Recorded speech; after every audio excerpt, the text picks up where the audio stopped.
नमस्कार, आपण पाहत आहात ठळक घडामोड क्राईम न्यूज। निर्भीड पत्रकारिता आवत सत्याचा। पुण्यात मद्यधुंद चालकाची डीसीपींच्या गाडीला जोरदार धडक, मुलगी जखमी, दोघे ताब्यात।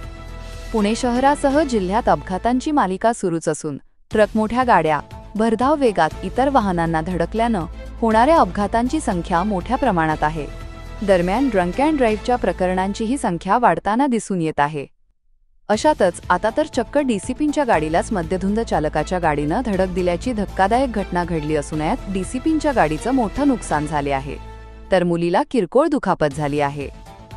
ही घटना केशवनगरमध्ये शुक्रवारी रात्री 10 ते 10:30 वाजण्याच्या सुमारास घडली असून या प्रकरणी मुंढवा पोलीस ठाण्यात गुन्हा दाखल करण्यात आला असून 2 आरोपींना ताब्यात घेण्यात आले आहे। मिळालेल्या माहितीनुसार डीसीपी हिम्मत जाधव यांच्या गाडीला मद्यधुंद अवस्थेत असणाऱ्या गाडी चालवणाऱ्यानं धडक दिली। ही धडक इतकी जोरात होती की यात गाडीचं मोठं नुकसान झालं आहे। सुदैवाने कोणतीही जीवित हानी झाली नाही, मात्र डीसीपी हिम्मत जाधव यांच्या मुलीला किरकोळ दुखापत झाली आहे। दरम्यान मद्यधुंद अवस्थेत वाहन चालवणाऱ्या आरोपींवर ड्रंक अँड ड्राईव्ह प्रकरणी कारवाई करण्यात आली असून दोघांवर गुन्हा दाखल करण्यात आला आहे। पुढील तपास मुंढवा पोलीस करत आहेत। प्रतिनिधी अविष्कार फुले सोबत ठळक घडामोड।